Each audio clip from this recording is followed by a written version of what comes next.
Por favor, tomen asiento. Muchísimas gracias a don Gerard Bedem y a don Francis Leven y don Gabriel Trenzado por esta primera sesión dedicada a la cooperación agraria en la Unión Europea. Seguimos adelante dando paso a la segunda sesión de estas jornadas técnicas. COVAP cumple 60 años. Es por este motivo por el que queremos profundizar y compartir con todos los presentes la historia y evolución de la cooperativa desde diferentes perspectivas. Para ello, contamos con la valiosa presencia de don Manuel Pérez Ciruela, profesor de Investigación Sociológica del CSIC, don Augusto Gómez Cabrera, catedrático de Producción Animal de la Universidad de Córdoba, y don Uldarico García García, consejero de Maltibérica Sociedad Anónima. Ellos nos darán una excelente visión de la trayectoria de COVAP desde 1959 hasta la actualidad. Presenta don Ricardo Delgado Vizcaíno, presidente de COVAP, y modera don José María Serrano Sanz, catedrático de Economía de la Universidad de Zaragoza. Les recuerdo y les animo a continuar siguiendo la jornada a través de las redes sociales. Lo pueden hacer a través del hashtag JornadasCOVAP 2019. Muchas gracias. Muchas gracias. La verdad que ha tenido mérito. No queremos echarnos piropos aquí, ni muchísimo menos, pero ayer por la tarde y anoche diseñamos este producto que la verdad ha quedado muy bien. Raquel, Manuela, Concha, yo les pasé de una presentación que hice en las jornadas de otoño. Las fotografías y demás las han animado, le han puesto música y la verdad que ha quedado un producto artesanal y casero, pero muy bien, ¿eh? Muchas gracias. Bueno, simplemente presentar a las personas que van a intervenir a continuación. Tienen de ellas una breve reseña histórica y profesional en el cuadernillo que se les ha entregado, así que tampoco me entretengo, que vamos justos de tiempo, ¿no? Forman parte, como decía esta mañana en la inauguración, de un equipo que trabaja la elaboración de un libro sobre COVAP, que ya era hora. He dicho alguna vez que en el 50 aniversario nos quedamos a punto, casi, de llevarlo ya a la imprenta, pero faltaba.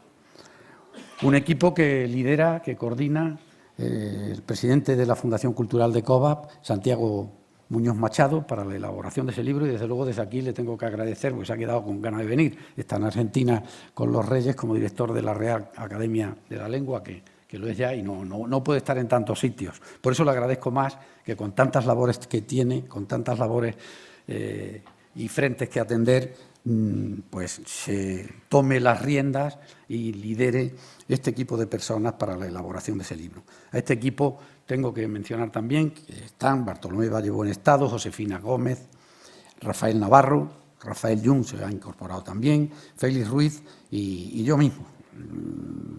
Las 4 personas que participan, en definitiva, en esta mesa de COVAP cumple 60 años, van a adelantarnos parte de su trabajo. Ya en noviembre hicieron algo, están los trabajos casi terminados, hay que perfilar algunas cosas, afinar cuestiones de última hora, pero nos van a adelantar cada uno en su área, ¿no? José María Serrano Sanz en el ámbito económico, histórico, Manuel Pérez Ciruela en el ámbito sociológico, Augusto Gómez Cabrera de las producciones ganaderas y en el caso de Uldarico García García, pues todo el ámbito de la industria.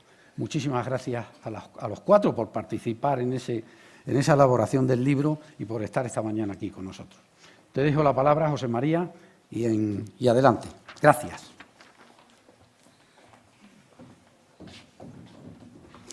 Muy bien, buenos días a todos y al revés, muchas gracias a Ricardo Delgado Vizcaíno por darme la oportunidad de estar aquí de nuevo en Pozo Blanco. Yo había estado además en las jornadas de otoño varias veces, pero nunca había estado en estas jornadas técnicas, las de primavera, así que estoy encantado de estar también aquí. Vamos, como ha dicho él, vamos un poco justos de tiempo, así que vamos a ir un poco más rápidamente al contenido. Yo me encargo dentro de ese libro de hacer una biografía de la empresa, una biografía de COVAP desde 1959 hasta hoy mismo.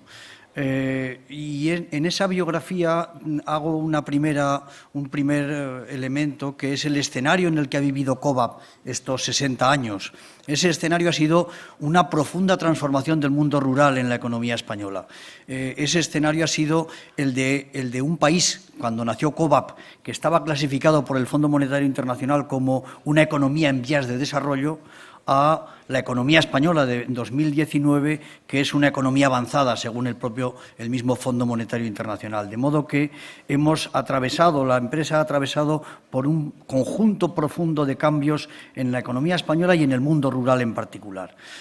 Dos grandes cambios hubo. Uno, primero, la despoblación del mundo rural, hasta aproximadamente la mitad de los años 80, que hizo alterarse profundamente todas las condiciones en las que una empresa de este sector debía vivir, y un segundo cambio desde mediados de los 80 hasta el presente, que ha sido el de la internacionalización. De repente la economía española y el campo español se han internacionalizado. En 1986 entramos en las comunidades europeas, y cuando ya empezábamos a acostumbrarnos a ese mundo de las comunidades europeas, que había supuesto un enorme cambio también, pues llegó lo que llamamos los economistas la segunda globalización, y ya el mundo europeo había dejado de ser nuestro entorno y nuestro mundo inmediato, y el mundo había pasado a ser aquel en el que tenemos que fijarnos.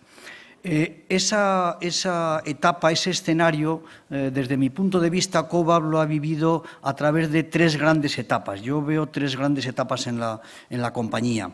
Una primera, que la he llamado, que es la de cómo se lleva a cabo, cómo se perfila la idea que inicialmente habían tenido los fundadores.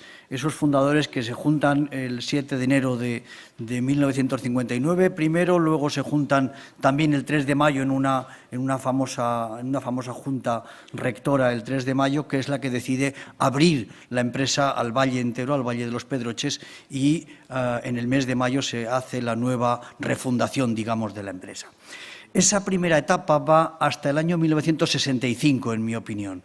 En esa primera etapa lo que se hace es concretar todas aquellas ideas que habían ido apareciendo a lo largo del tiempo, y llega un momento en que esas se materializan en un conjunto de realizaciones.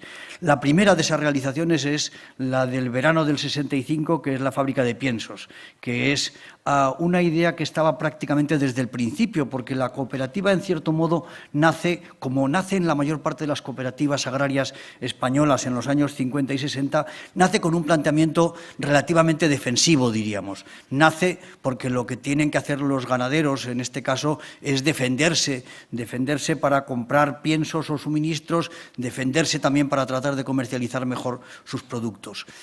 Poco a poco eso se llega a materializar ya en la fábrica de piensos, en la primera fábrica de piensos, que es el primer gran éxito. El número de socios lo demuestra muy fácilmente. El número de socios del año 1959, final del 59, son 72. El número de socios al comienzo del 65 son 219. Desde el 65 en adelante el crecimiento de los socios es exponencial, porque la economía de Cobap ha entrado en una segunda fase, la empresa ha entrado en una segunda fase. Esa segunda fase la he titulado la materialización de la idea. En esa segunda fase tienen lugar, desde mi punto de vista, con las actas y los números de la empresa, tienen lugar dos grandes cambios. Primero, a lo largo de este periodo, que va, en mi opinión, desde el 65 al 85, esta es la segunda etapa, a lo largo de este periodo que va del 65 al 85, Cobap consigue poner en pie lo que van a ser, y son todavía, sus tres grandes líneas de negocio. Por una parte, la fábrica de piensos; por otra parte, mucho más lentamente, mucho más trabajosamente, porque es un tema mucho más complejo de articular, la leche; y finalmente también el año 85 se inaugura el matadero de cerdo ibérico, y por consiguiente también está ya el cerdo ibérico en el escenario de Cobap. Este es el primer gran cambio que se produce en el periodo.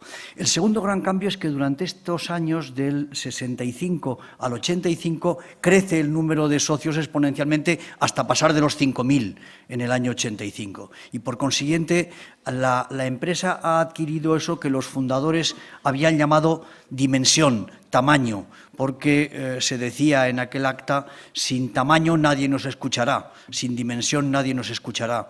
Y por consiguiente, en esta segunda etapa se alcanza uno de esos objetivos, que es ganar tamaño.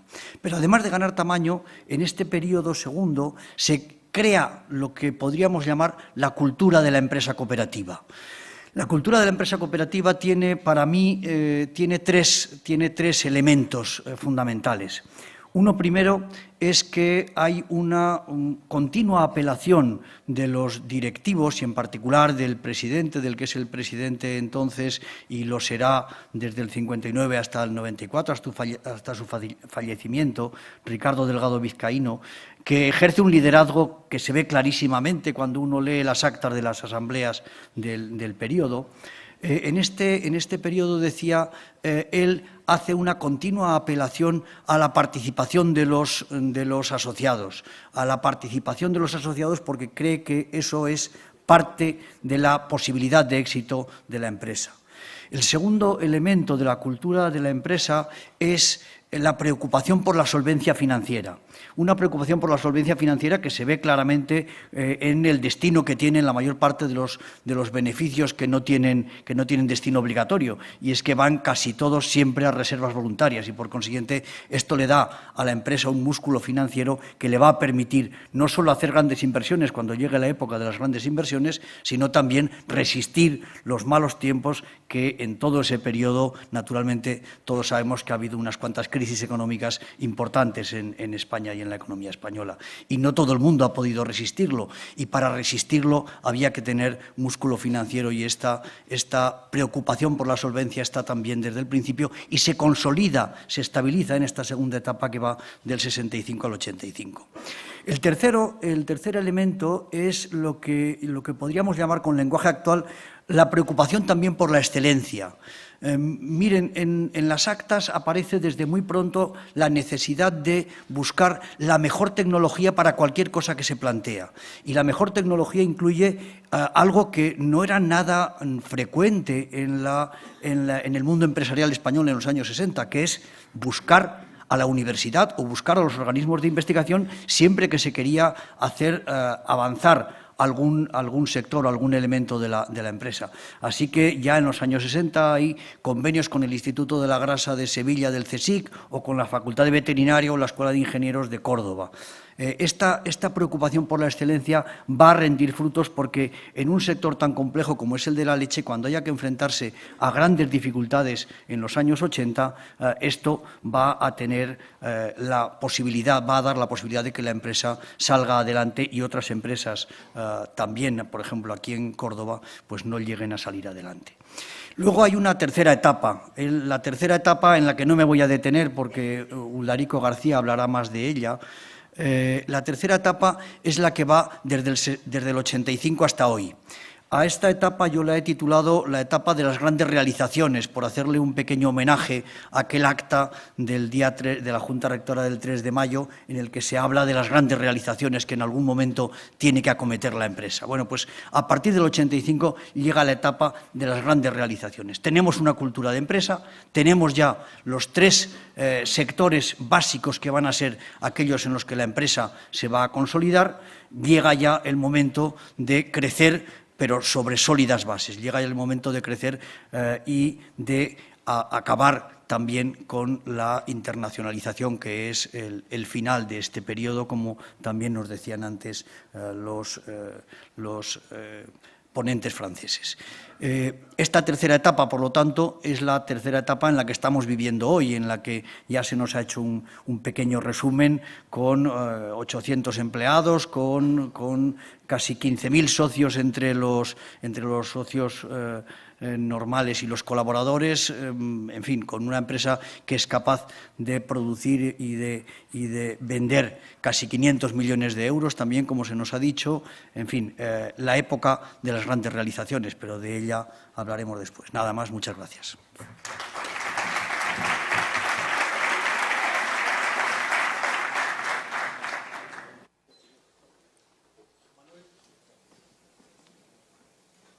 Manuel Pérez Iruela, que es investigador del CSIC, como nos decía Ricardo Delgado Vizcaíno, nos hablará ahora de COVAP en su entorno social. Muy bien, pues muchas gracias a COVAP por esta invitación a participar en este libro tan interesante. En realidad voy a descubrirles un secreto. No es que no tengamos tiempo. Nos han dicho que hablemos poco para que no digamos todo lo que vamos a escribir y que luego quede tiempo para que ustedes compren el libro o lo reciban y lo lean con interés. De forma que esto ha sido un anzuelo para que al final el libro se lea. Vale. Dicho eso, mi contribución al libro es la mirada sociológica a COVAP. Y he hecho 3 aportaciones en el texto. Una primera aportación es ubicar a COVAP en una explicación de por qué es un milagro. Se dice mucho que COVAP es un milagro. Y los milagros no existen, lo sabemos todos. Pero cuando decimos que existen es porque no tenemos una explicación clara del todo de cómo ocurre. Y COVAP es una experiencia de contribución al desarrollo rural con enfoque territorial que una vez que hemos visto esta y otras muchas por el mundo, que existen muy parecidas en Europa y en otros continentes, y hemos analizado o se han analizado los caracteres comunes que subyacen a esas experiencias, que son milagros en casi todos los sitios, por cierto, resulta que hay una pauta.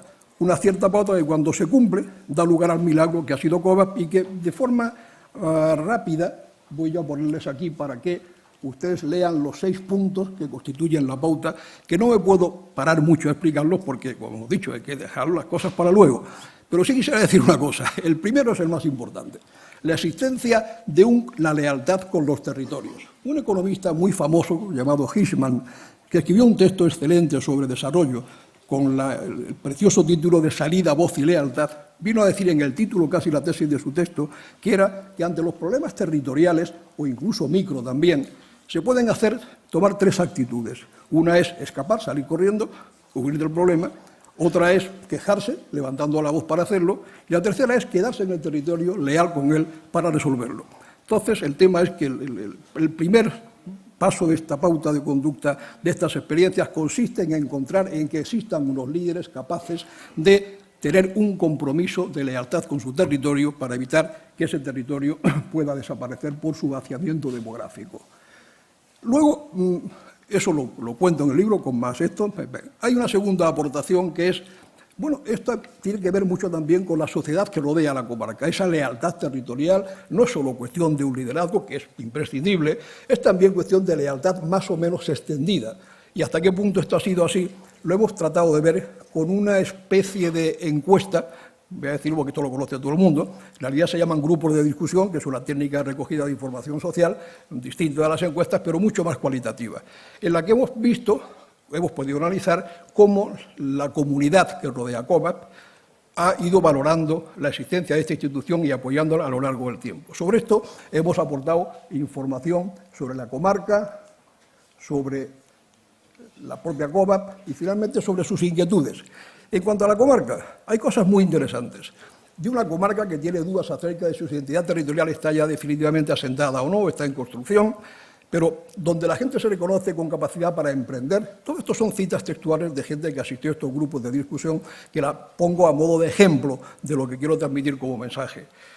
Que al final los del Valle son muy del Valle, tanto que en cuanto se trata de poner en valor algo importante, van todos a una para hacerlo, y una comarca muy peculiar. Voy leyendo muy entre líneas las 4 afirmaciones que he recogido, diciendo que su aislamiento, su tradición y su ensimismamiento, en cierta forma, debido al aislamiento, los ha llevado a ser una comarca muy familiar. Esto es muy interesante, porque es una característica de muchas zonas rurales que a veces choca culturalmente cuando surge una organización compleja, grande, moderna, muy tecnificada como es COVAP, porque la cultura familiar cercana, próxima de esas comunidades, a veces pues no entiende del todo bien cómo se pasa de ese modelo tradicional familiar a un modelo de relaciones formales, burocráticas, técnicas, que hace a veces difícil el encaje de unos valores con otros. Por tanto, es un tema que puede ser objeto de debate en algún momento. La visión de COVAP.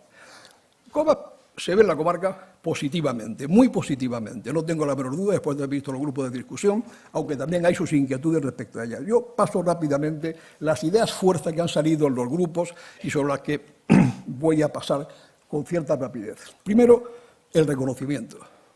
COVAP es, como dice aquí, una cooperativa superpuntera que tenemos en la comarca. La solidez, una empresa sólida, y cuando en los grupos de discusión, que los que los hacen, les piden a los que participan que utilicen imágenes para expresar cómo ven ellos, cómo visibilizan imágenes diferentes de las normales una institución, aquí ha salido sobre todo el tanque o el coche en fin, todoterreno, que es capaz de enfrentarse a terrenos muy complicados y seguir avanzando de manera segura. Es también un ejemplo de esfuerzo y de constancia que se refleja en muchas de las intervenciones que hemos ido viendo. Es un ejemplo de protección para sus socios. Es un ejemplo de seguridad también para los socios. Es un ejemplo de modernización, de profesionalización, de crecimiento, que al final produce una frase que a mí me gusta mucho, de las que he recogido entre los grupos, muy bien el sentimiento más profundo sobre COVAP, que es una expresión muy castiza, por otra parte, en Andalucía. Yo ante COVAP me quito el sombrero, aun con todos sus defectos. ¿Qué quería decir esta persona? Toda organización tiene problemas, que duda cabe, y una como esta también los tiene que tener, pero yo ante eso me quito el sombrero y saludo atentamente a la institución. Luego se ha dicho esta mañana varias veces, con una singularidad, lo decían los compañeros franceses de COVAP, en relación con las cooperativas del resto de Europa, tiene una vinculación muy fuerte con el territorio. Es motor de la comarca, es motor de 3 comarcas, dicen los propios cooperativistas actuales, que es cierto, pero que sobre todo lo es del Valle de los Pedroches, y todo el mundo es consciente que la existencia de COVAP es fundamental para lo que en el Valle se ha estado dando económicamente, y naturalmente si no existiera estaríamos en una situación mucho, mucho peor. Hay inquietudes, claro que hay inquietudes. Inquieta el crecimiento porque produce vértigo, incertidumbre, presión, responsabilidad. El cambio de modelo de relación de una sociedad familiar, una cooperativa antigua, familiar también, a una cooperativa moderna y compleja, produce algunos desajustes de relaciones que son muy interesantes y muy importantes de tener en cuenta a la hora de ver cómo se relaciona la institución con los socios y los propios empleados. Hay también inquietud sobre la continuidad de las explotaciones, sobre todo en los vaqueros, porque es un trabajo difícil, complicado, que hay que dedicarle muchas horas y mucha gente joven no está dispuesta a sacrificar su vida en esa dirección. Hay factores externos, la caída del consumo de la leche líquida, el mercado propiamente, la distribución, ya sabemos de qué estamos hablando, la presión migratoria, que todavía, voy a hacer esta la última diapositiva de lo que quiero hablar, tiene una cierta presencia en la comarca, pese a que ha contenido mucho la población. Y finalmente, yo diría que ante las inquietudes, lo que ha resultado ser el balance final de ellas es una sensación vivida por los socios, incluso por las personas de los grupos de discusión que eran ajenos a la cooperativa, tanto como socios como si fueran empleados, que es una sensación de que es una institución con resiliencia, basada en el compromiso y en la identificación. Que hay una frase que lo expresa bastante bien, o sea, aquí hay mucho cooperativismo, nadie plantea salirse, si se hacen las cosas bien, el ganadero apoya eso enseguida, lo positivo está muy por encima de lo negativo, lo que pasa es que lo negativo tenemos la obligación de resolver lo que estamos aquí por los canales que sean. Hay pues esa capacidad de, ante la adversidad, seguir superándose con el esfuerzo que ha sido característica de esta institución, que repito, es un milagro, pero gracias a todo esto que estamos viendo, que explica por qué es un milagro. Voy a pararme solamente en esta parte de cifras, que es la tercera aportación que yo hago en mi intervención, que es un análisis rápido de algunas variables importantes para ver la sociedad comarcal, cómo han evolucionado en los últimos 20, 30 hasta 40 años, y quizás la más importante sea esta, que es la población. Si os fijáis bien, el último renglón en amarillo es el Valle de los Pedroches. Desde el año 81 al 17, que es el periodo de mayor expansión de la cooperativa, el Valle de los Pedroches mantiene prácticamente su población con una disminución escasa del 4%, igual que la de la comarca Pallars Jussá. ¿A qué viene esto de las 4 comarcas? Viene una cosa que es muy importante para mi conocimiento del Valle de los Pedroches. Hace que del año 95 al 2000 realizó una investigación comparando 4 comarcas españolas de características muy parecidas. Pallars Jussá, una leridana que está en el Prepirineo, la montaña palentina, la Vera en Cáceres y esta comarca de los Pedroches. Comarcas similares, con problemas distintos, pero relativamente despobladas, con pocos recursos naturales. De todas ellas, el Pallars Jussá mantiene la población porque ya estaba muy despoblada cuando hicimos la investigación y poco más podía perder. Pero las otras dos más próximas y con proyectos como el de Cobas, que luego nunca tuvieron capacidad para consolidarse y muestran por ello su descenso de población, han perdido población en esos años del 28% y del 20%, que son cifras muy sustanciales. En el caso de esta comarca estamos hablando de una contención de la presión migratoria, pero no obstante sigue existiendo, porque ese 4% indica que efectivamente todavía el problema no está totalmente resuelto. Y yo diría que hay una última ya diapositiva que habla también de lo que puede haber significado Cobas para la comarca. Entiéndaseme bien, estas variables no se explican en su variación en el tiempo solo por la presencia de Cobas, pero Cobas es una institución que explica gran parte de la varianza que se dice en estadística, por lo tanto que es muy importante su presencia para explicar cómo ha sucedido esa contención, por ejemplo, del despoblamiento, o ahora, esto que después de la crisis económica se mantenga en el valle una cantidad de empresas mayores que en el año 2012, el suelo de la crisis, y por supuesto mucho mayores desde el año 1980. Hablamos, por tanto, de una comarca que mantiene el pulso demográfico, que mantiene el pulso empresarial y que tiene, desde luego, una institución clave en su desarrollo, que es Cobas, y sin ninguna duda este trabajo lo va a mostrar, porque efectivamente va a ser sin perjuicio de que tenga también algunas dificultades, como es lógico, porque la perfección no existe en el mundo y si existiera sería muy aburrida, por otra parte. Nada más y muchas gracias.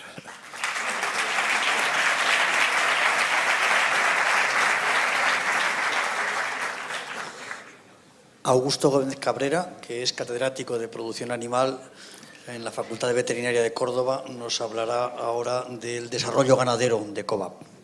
Bueno, estoy en la Universidad de Córdoba, que es interfacultativa, soy profesor en la Escuela de Agrónomos, pero lógicamente son trabajos que se hacen en común en la universidad y que deberíamos de profundizar.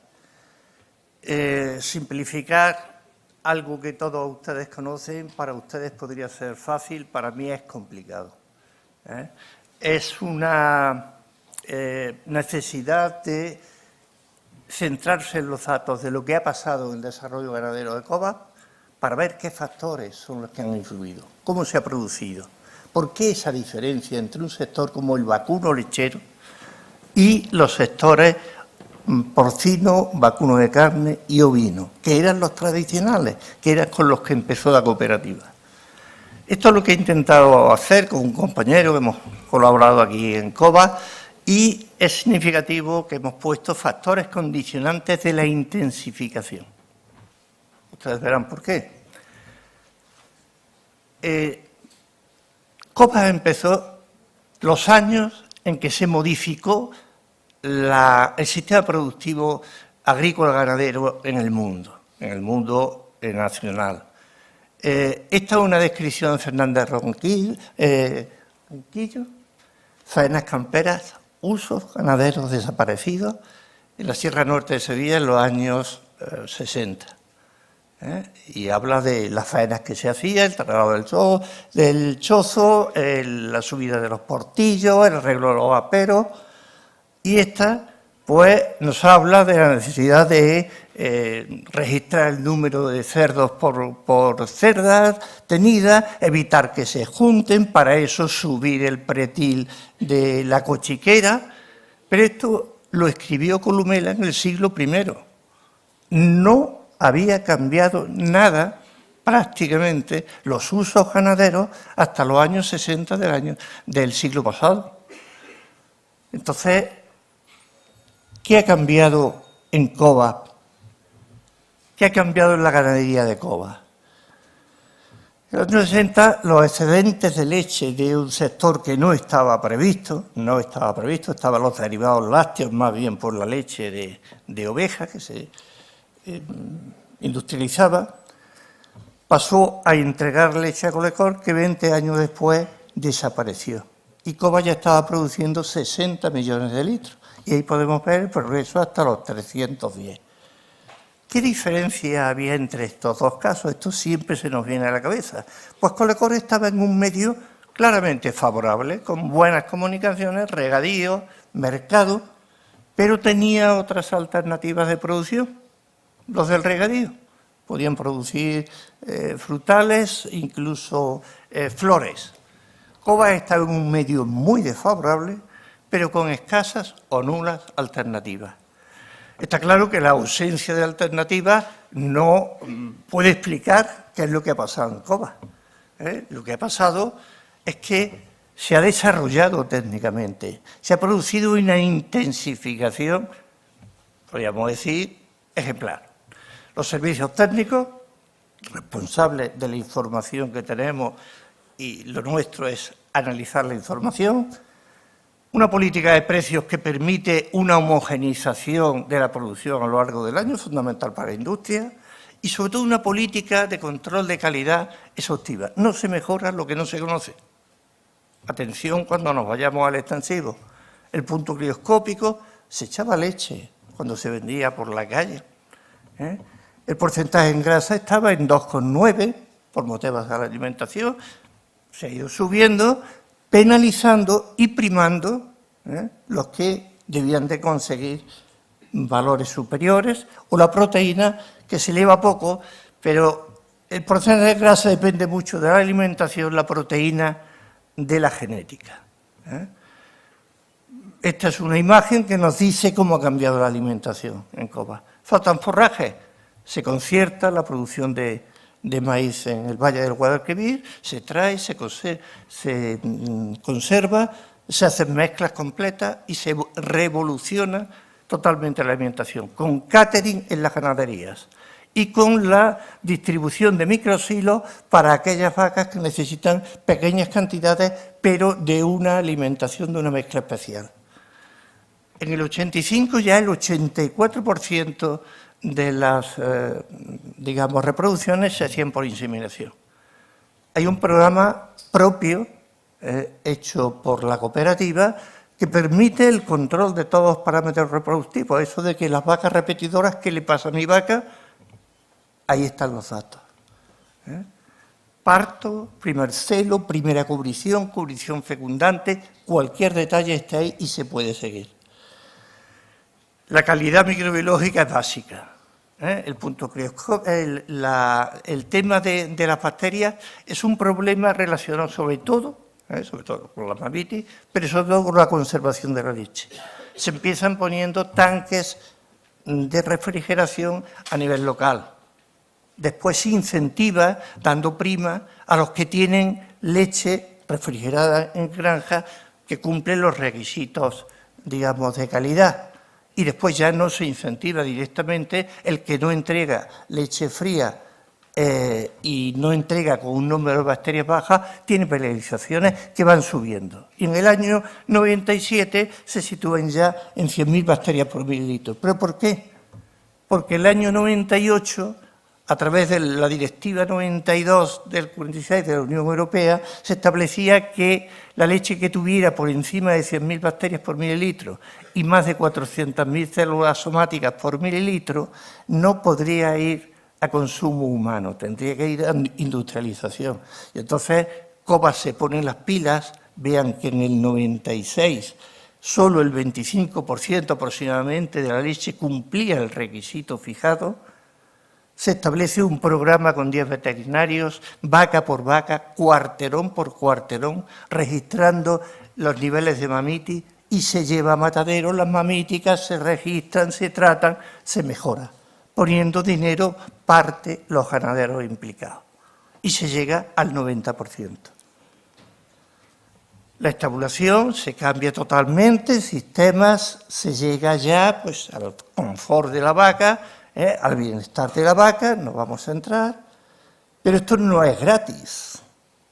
Aquí ha habido cerca de 1.500 vaqueros que han estado en algún momento trabajando en esto. Ahora mismo queda el 20%, un quinto. Que eso sí, han conseguido pasar de 18.000 litros por explotación entregada al año a más de 1 millón.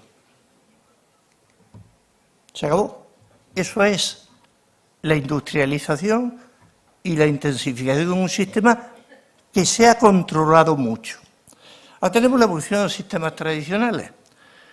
El objetivo básico es aprovechar los recursos naturales de la producción animal. Y eso es un beneficio y una limitante. ¿Qué sabemos sobre las características? Pues el cebo de vacuno son cebos, son intensivos. El cordero de cebo es intensivo. El ibérico de bellota es extensivo. ¿Cómo se integra la producción y el medio? No voy a entrar, pero la mayor parte de las explotaciones de vacuno de carne tienen otras especies, en algún caso 3. El 72% tiene también cerdo ibérico. Es una combinación, no son explotaciones al uso, pero el tamaño medio de las explotaciones es como 3 veces el tamaño medio de las explotaciones de vacuno de carne en España. ¿Qué es lo que hay? Muchísima diversidad genética, muchísima, aparte de las diferencias que puede haber en la eficacia productiva. Ahí hay muchísimo que solucionar, pero solo se puede solucionar si se conoce. Simplemente un detalle sobre la caída del porcentaje de terneros del país en relación al total de terneros que entran en el cebadero, del 6 y pico al 2%. ¿Qué quiere decir eso? Lo van a leer en el libro. No puedo decir otra cosa. En ovino ha habido una progresión en el número de socios del cebadero y un aumento con esos dientes de sierra que tiene la producción ovina extensiva, con años de mucha mayor producción y años malos que no sabemos qué ha pasado, que no se han quedado preñadas las ovejas. Están los tratamientos. Podemos intensificar todo lo que queramos, pero desde la producción inicial de primavera con las ovejas y los corderos alimentándose en el campo, ahora la tenemos para el otoño, para el verano, para el invierno, para siempre. Y eso cambia e intensifica todo el sistema. Tenemos básicamente merino. El merino tiene muy poca prolificidad, lo dejo ahí porque el problema es de venta de corderos. Se están haciendo muy buenas actuaciones por parte de los servicios técnicos, pero existen 2 problemas importantes. Existe la dependencia ambiental, eso de todos los extensivos. Este año no hay que decir nada. A mí que me aseguren cuándo va a llover. Alta dependencia de mano de obra en relación a otra especie, por eso muchos ovinos se han ido a vacuno de carne y un consumo reducidísimo y que se va reduciendo todavía más. ¿Y qué pasa con el porcino ibérico? Ahí están los datos correspondientes a los años de la crisis. De un 10,5% de ibérico respecto al consumo total de porcino, se bajó al 5%. ¿Por qué? Porque es más caro. Se compite en consumo, se compite por precio. Claro, la única salida en estos sistemas extensivos respecto al industrial es por calidad. El porcentaje de bellota, curiosamente, el primer año subió mucho y después siguió bajando hasta que ya en el 84 ha vuelto a renacer. Vamos a hablar de que disminuye la crisis y que se apuesta por la calidad. El primer año, ¿por qué? Porque el extensivo es muy inelástico. El cebo de granja, de un año a otro, falla la demanda y se retiran. En el extensivo tenemos que esperar al año siguiente para hacer el acabado de los cerdos. En Córdoba en Cova se apuesta por la calidad máxima, etiqueta negra, ibérico 100% de bellota. Ya está en el 66% frente al 20% a nivel nacional sobre ese 7% de ibéricos solo, respecto al total. Es una apuesta minoritaria, pero es donde no se puede competir por parte de la industria. Eso supone proteger el encinar, que es uno de los factores importantes de mercado futuro. Hay que seguir homogenizando el producto y eso supone homogenizar genética y controles de calidad. La variabilidad está muy bien y es muy natural, pero sí se puede, hay que reducir esa variabilidad. Y los retos, los gases de efecto invernadero, de verdad asombraron porque en los boletines, en los semanarios estos de los periódicos nacionales del domingo te vienen ya hablando de ese tema. No coman carne, están destruyendo el planeta. Cosas por el estilo. La calidad ética, el bienestar animal. En uno de esos semanarios de este domingo hablan del grito de los corderos y vienen unas imágenes espeluznantes. Lo tengo ahí, lo puedo enseñar a quien quiera. Simplemente por el corte de la cola en Australia, que tiene el 80% de la lana fina, y las fotos que aparecen. Calidad organoléptica y sanitaria. El desarrollo tecnológico se está haciendo y hay que intensificarlo. Genética, alimentación, sanidad, instalaciones y equipos, monitorización, gestión, porque no solo tenemos que mejorar el manejo, tenemos que mejorar el sistema de información, que no se mejora lo que no se conoce. De verdad, hay que controlar. Si definimos una calidad, esa es la calidad que hay que conseguir. Y el desarrollo rural, me alegra, el desarrollo cooperativo, profundizar todavía más desde los primitivos socios de la cooperativa a lo que hay ahora es un mundo. Pero es que tiene que haber muchísimo más. Hay que identificarse, ya ha dicho por parte de los ponentes anteriores, hay que identificarse con una política definida, eso sí, con gobernanza abierta, pero seguir a todos. Y el desarrollo rural, porque hoy día no se desarrolla, no solo estamos hablando de desarrollo ganadero territorial, sino multifuncionalidad. Adaptándose al consumidor, la producción lechera, calidad y eficacia productiva es lo que ha habido, industria y comercio. Porque no he dicho algo que se pasó por ahí, pero si se produce es porque se vende. Si se produce es porque se vende. Y el mercado es el que manda. No se puede vender lo que se produce, sino producir lo que se vende. Y, como caso particular, relevo generacional. Atención. Rentabilidad y condiciones laborales. En pequeños rumiantes, yo diría mejora genética, lo pueden ver en el libro, y voy a imitar al vacuno porque son intensivos. Y la ganadería extensiva, calidad organoléptica, sanitaria, ética, que eso es bienestar animal, y ambiental, por favor, la de esa. Lo vino, integrar todo el sistema, porque en definitiva se acaba en industrial. El porcino, que es producto ligado al medio, como comentaba antes, homogenización, controles de calidad y esa multifuncionalidad. Terminamos actualizando los clásicos. Decía Columela, siglo I, quien vaya a dedicarse a la agricultura debe saber que necesita contar previamente con el apoyo de estos tres factores: conocimiento de la materia, posibilidad de hacer gastos, deseo de trabajar. Y habría que añadir, y participar activamente en las estructuras que lo posibiliten. Muchas gracias, nos vemos en el libro.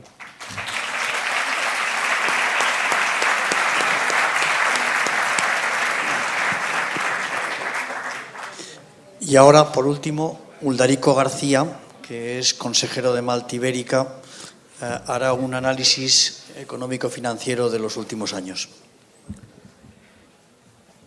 Gracias, Ricardo. Evidentemente, para una persona de Pozo Blanco como yo, pues es un placer estar aquí y estar con vosotros. Y además, ahora que estoy jubilado, espero estar mucho más tiempo. Así que, Ricardo, a lo mejor me tienes que aguantar más por aquí. José María Serrano ha comentado que la última parte que lo vemos, porque los artículos que vamos a hacer los estamos haciendo juntos, de la expansión de Cobas va desde el año 85 al año 2017. Corto en el año 2017 porque no es el momento de dar datos del año 2018, cuya auditoría estará terminándose o estará a punto terminada, y no es el momento. Por lo tanto, la información la hemos cortado el año 2017.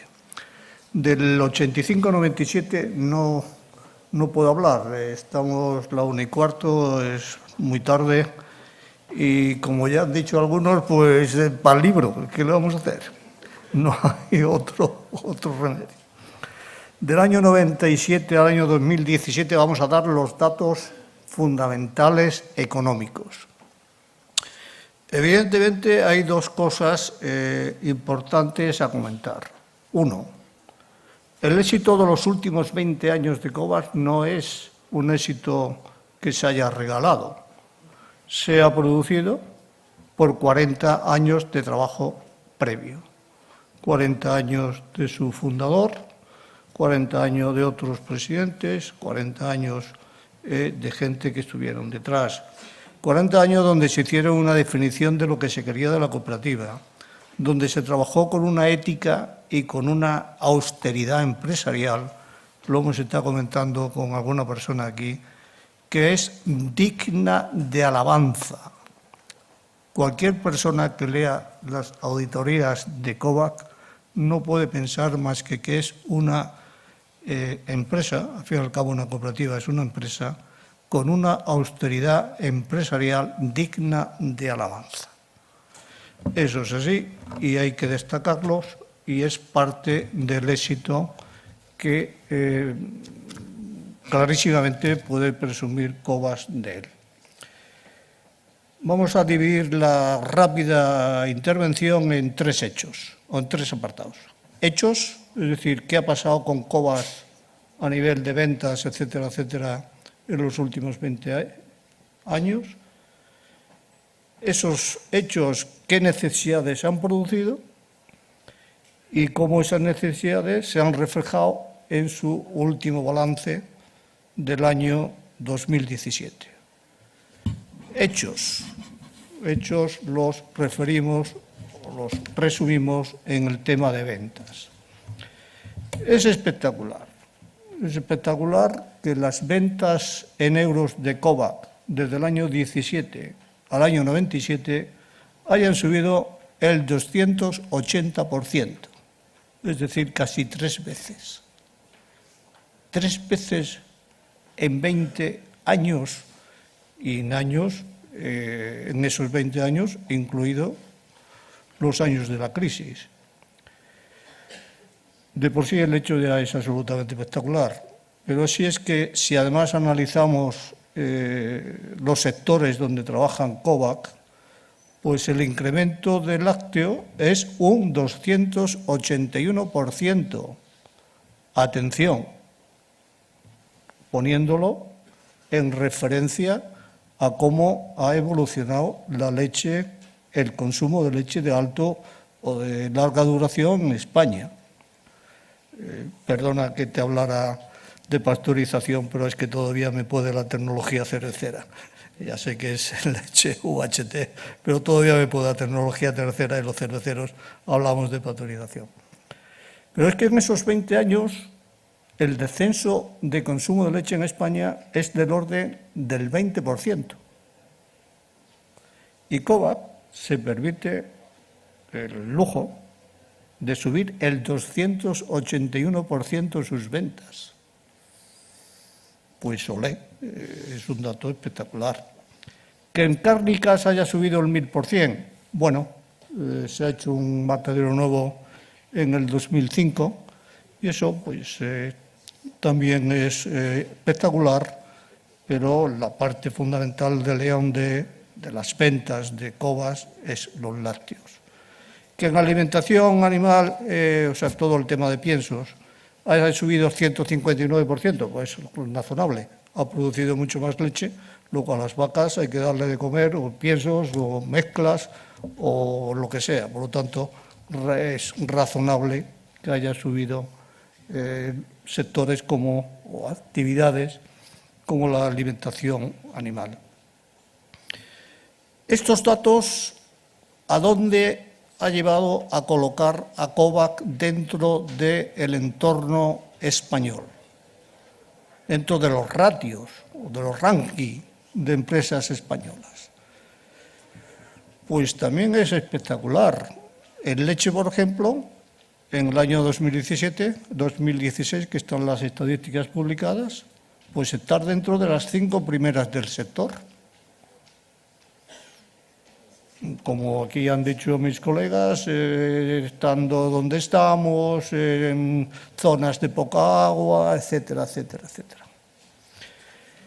En ibéricos, que ha llegado mucho más tarde, pues estamos, está Cobas, podemos decir que estamos dentro de las 12 primeras del sector, empatando en ventas con empresas de tanto prestigio como Joselito. Bueno, son hechos realmente espectaculares. Esos son los hechos. ¿Por qué se han producido esos hechos? Indudablemente por todas las políticas que se han hecho antes.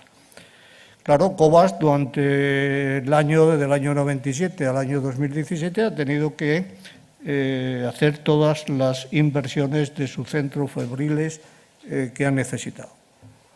La planta de mezclas, el nuevo matadero, la planta de envasado de leches, etcétera, etcétera.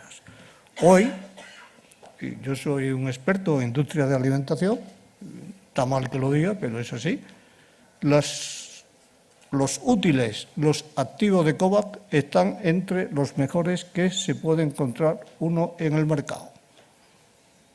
Entre ellos, por ejemplo, de los primeros silos automáticos de productos terminados, pues yo lo vi aquí. La fábrica de pienso compuestos es una fábrica modélica. Por lo tanto, todos los socios pueden estar rigurosamente tranquilos que, como ya decía José María, que él lo ha leído en un texto de un antiguo consejo, es una sociedad o sus dirigentes acuden a donde tengan que acudir para producir y tener los mejores útiles, los mejores activos productivos que necesite la cooperativa. Necesidades de todo este plan. Bueno, pues unas necesidades de inversión del orden de 203 millones de euros desde el año 97. 203 millones de euros. Si lo traducís a pesetas, quizás nos hagamos idea de lo que son 203 millones de euros. Cifras tremendamente importantes. Un incremento de personal, estoy hablando del año 97 al año 2017, del 384%. Como hoy decía José María, Ricardo, pues cerca ya de 800 personas. El número de socios y colaboradores, un incremento del 168%. ¿Esto es un milagro?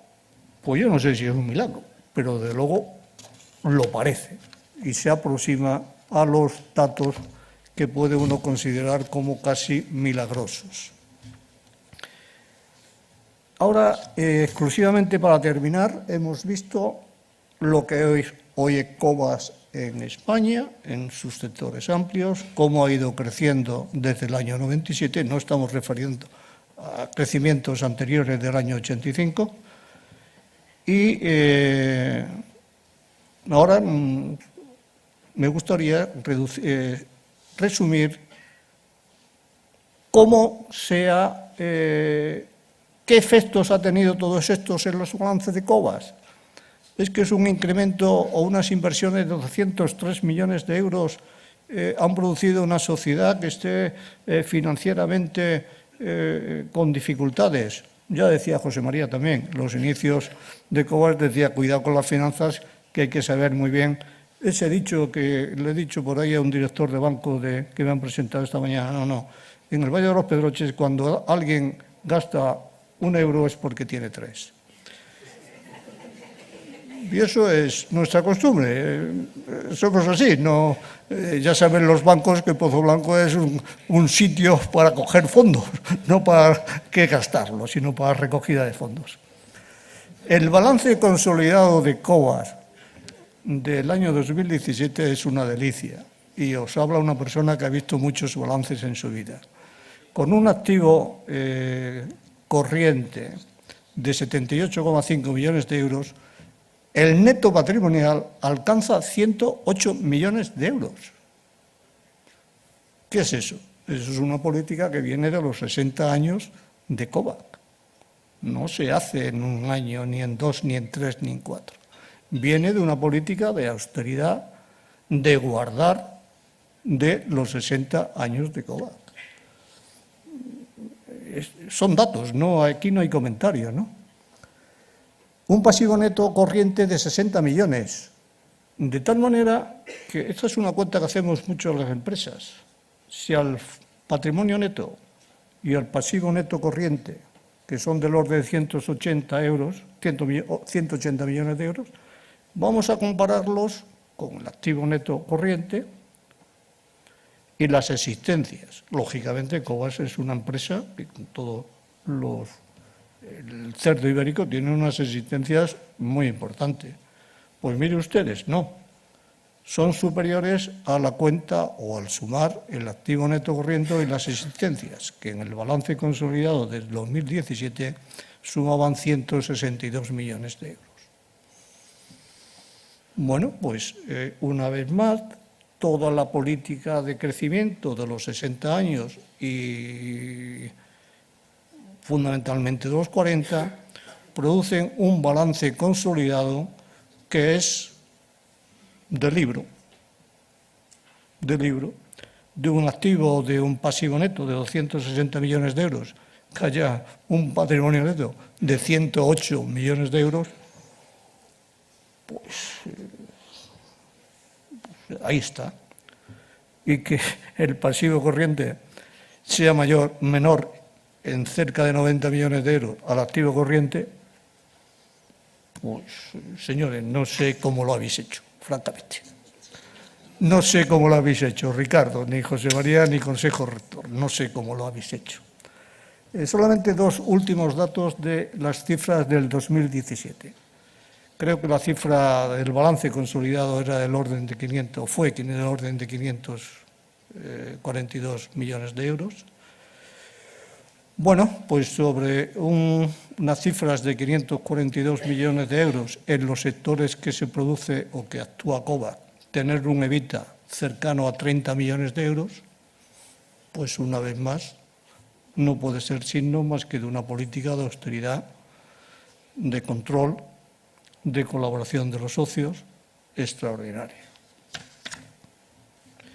Y por último dato, comentar también el working capital que claro, ha subido extraordinariamente del working capital de 2017, fundamentalmente con las existencias que tiene Cobas de producto del cerdo ibérico, pues está al orden de los 90 millones de euros. En el 97 pues estaba al orden de 9 o 10 millones de euros. Ha subido 10 veces, pero ya hemos visto que las ventas han subido mucho más. Por lo tanto, la conclusión es que esto es un cuasi milagro y que estoy seguro que en los próximos años se mantendrá. Habrá problemas cara a los futuros, se han dicho hoy, son toda la industria agroalimentaria española, tiene los mismos problemas o similares. Sostenibilidad, medio ambiente, agua, residuos, aprovechamiento de residuos, pero bueno, no es ningún problema. Se ha sabido superar en los 60 años, ¿por qué no se va a superar ahora? Indudablemente que sí. Muchas gracias.